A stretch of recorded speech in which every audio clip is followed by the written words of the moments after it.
Con su sentencia, a ambas jóvenes se les dieron nuevos nombres, se les dio una nueva identidad y desde entonces presumiblemente nunca se volvieron a ver.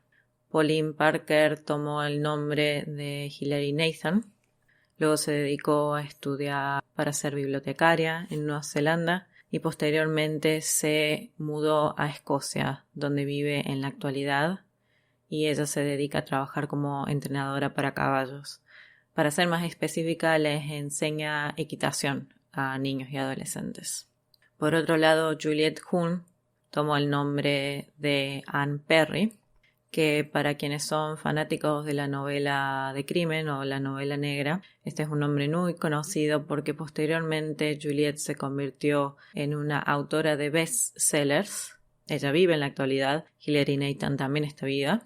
Y bueno, varios de los libros, varias de las novelas de Anne Perry han sido llevadas al cine.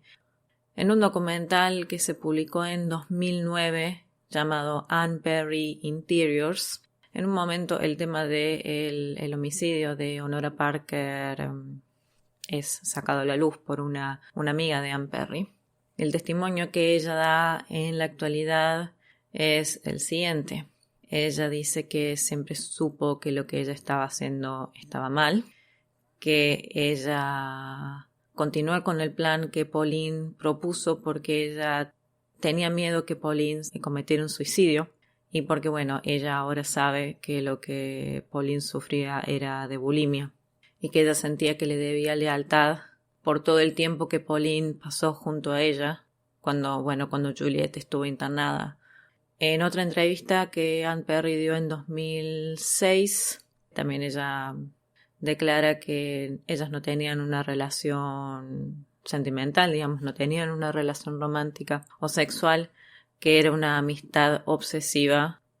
Siempre podemos dar lugar a la especulación de si lo que está diciendo ahora es sincero o es producto del arrepentimiento, porque unos años después después de pasar su estadía en cárcel y al ser examinada por los profesionales de salud, Juliette es la primera que comenzó a manifestar arrepentimiento por el crimen de Honora. No así sucedió con Pauline. Ella básicamente vive en el anonimato. Y también se dice que una vez que abandonó la cárcel se convirtió devotamente al cristianismo. Lo cual es curioso porque, además de haber creado el reino de Borovnia, el cuarto mundo,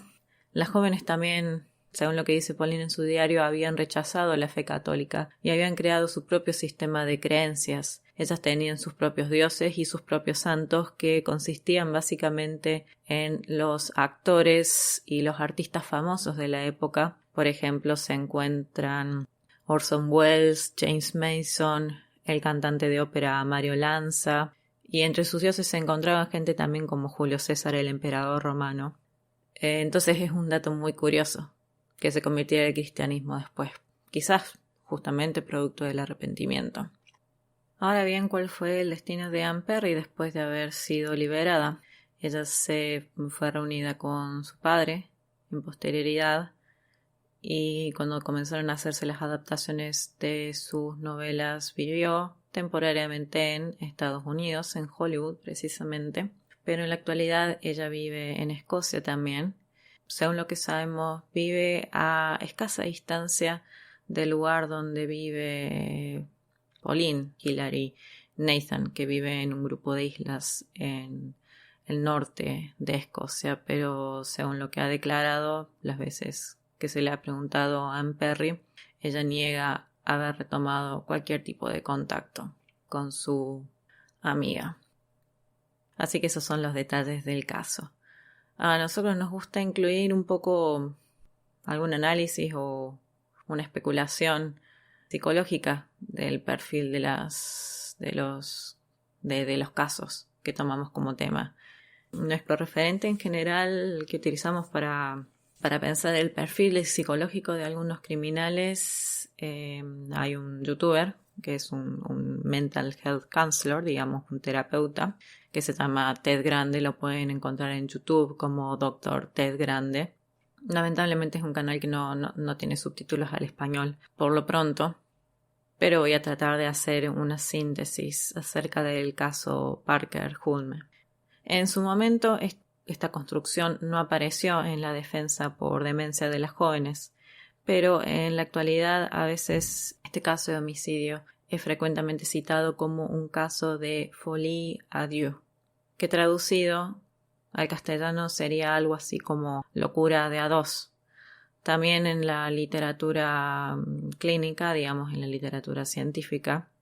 se conoce esta construcción como psicosis compartida o psicosis entre dos o tres. No es un caso que se dé solamente entre dos personas, es mayoritariamente en dos personas. Y no se trata de un desorden mental, no se trata de una enfermedad mental como tal, no figura en el DSM así, sino que es más bien una explicación de cómo es posible que una psicosis pueda ser transmitida de una persona a otra. A grandes rasgos, lo que es este concepto se considera que en la diada o en el grupo de personas que padece folie à deux hay un miembro que es el dominante, que digamos si se ven los estudios o estadísticas, generalmente es una persona que puede ser diagnosticada o puede estar sufriendo principalmente o esquizofrenia o algún desorden del humor, como por ejemplo se trataría del desorden bipolar o depresión. Y por otro lado, se toma que hay un segundo miembro, que es la persona a la cual la psicosis es transmitida. Es bastante complejo, hay casos donde también se ven que se tratan de dos personas que ya tenían psicosis desde antes y al encontrarse, digamos, simplemente se incrementan o se potencian. Según el análisis del doctor Ted Grande, se podría considerar el caso Parker-Hulme como un caso de folie à deux. Teniendo en cuenta el contenido que vemos en los diarios de Pauline, teniendo en cuenta que expresaba tener pensamientos suicidas y también el estar deprimida, también, sufrir bulimia,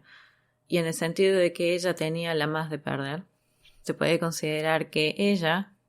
era de hecho quien tenía el rol más dominante en la diada y que eventualmente convenció o traspasó la idea de cometer el homicidio a Juliette. Por otro lado, lo que vemos es que ya desde muy antes de que se realizara el homicidio, ambas jóvenes compartían con la misma intensidad esa unión, digamos, esa amistad era igual de importante tanto para Pauline como para Juliette, y ambas sufrían mucho al estar separadas, y este cuarto mundo era algo en lo que ambas creían,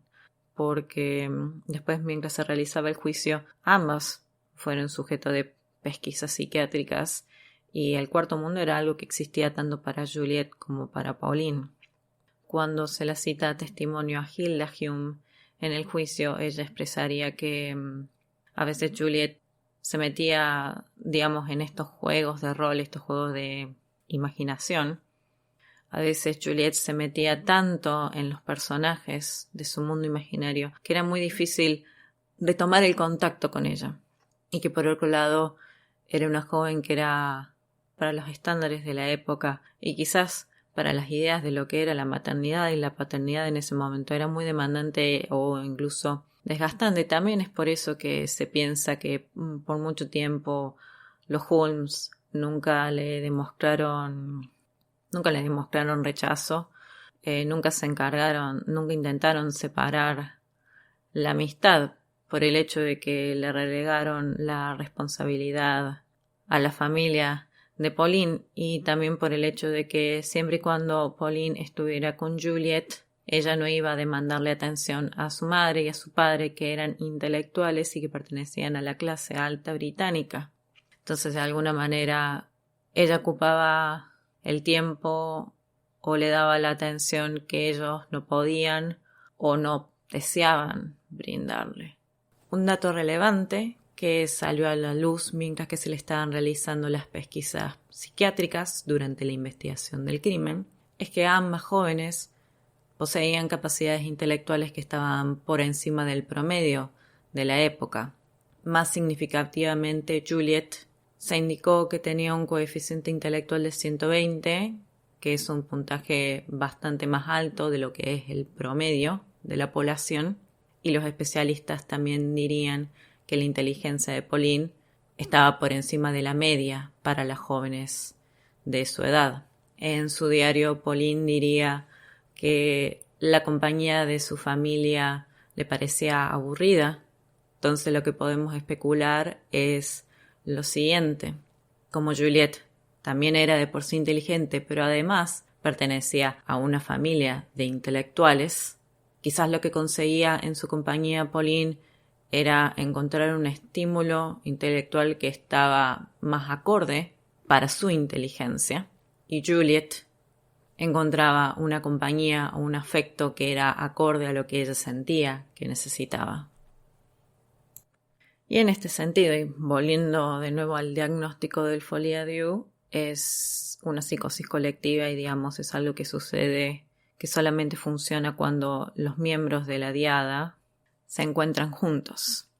Es por eso que una vez que ellas comenzaron a ser separadas durante el proceso de juicio, ahí estaría el por qué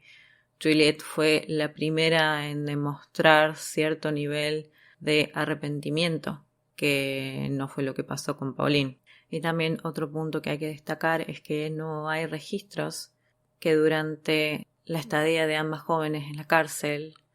ellas hayan recibido ningún tipo de tratamiento psiquiátrico. Y por otro lado también estamos especulando, digamos, incluso si la defensa por demencia que los doctores Medlicott y Bennett presentaron por las chicas, incluso si hubiera sido aceptada, nos preguntamos si ellas realmente hubieran recibido el tratamiento que merecían, porque la posibilidad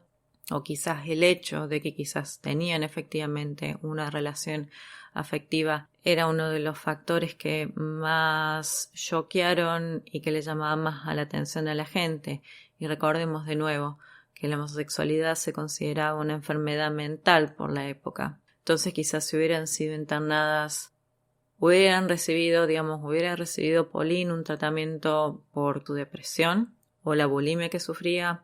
habría Juliette recibido el tratamiento por sus complejo de abandono, que diría a grandes rasgos era lo que padecía ella principalmente, recordando todas esas épocas cuando ella era muy joven y su familia la envió lejos y la envió sola a ser internada a otro país por su tuberculosis. La pregunta es, ¿hubieran recibido el verdadero tratamiento o habrían sido un objeto de investigación para los psiquiatras por el hecho de que tenían una relación afectiva o quizás una relación sexual? En cuanto a eso, también ha sido mucho lugar a especulación si tenían una relación afectual o sexual. Lo que recuerdo sí es que en el mismo mes del asesinato de Honora, Pauline escribiría que después de una noche de ir al cine y dormieron juntas, y lo que Pauline escribe es que ellas reactuaron la manera en la que los santos harían el amor. Recordemos entonces que cuando las chicas hablan de santos no están hablando de los santos de la religión católica, sino que están hablando de sus ídolos, de los actores de Hollywood o los artistas que ellas idolatraban justamente. Y no queremos pecar de ser ingenuos, quizás precisamente lo que ella está hablando era sexo, sin embargo es muy llamativo el uso de palabras que tienen, porque ella había tenido un romance con un joven hace un tiempo. Ella escribe en su diario acerca de haber perdido la virginidad, pero al estar con Juliette no habla de sexo, sino que hablan de también como un juego de roles donde cada una tomaba el rol de alguna de sus santos, entre comillas, y jugaban a adivinar cómo o imaginar cómo era que tenían sexo. Pero bien, nuestra opinión acá es que quizás muy probablemente tenían una relación sexual efectivamente, pero eso no es lo que hace a su crimen. Volviendo a lo que es el diagnóstico de folie à deux, las jóvenes compartían un delirio místico, habían construido un mundo imaginario que era mucho más feliz que el mundo real en el que ellas vivían, y que ellas harían cualquier cosa por defender este mundo imaginario, al cuarto mundo, incluso si eso significaba asesinar a otra persona. Bueno, ese es el segundo episodio de A History of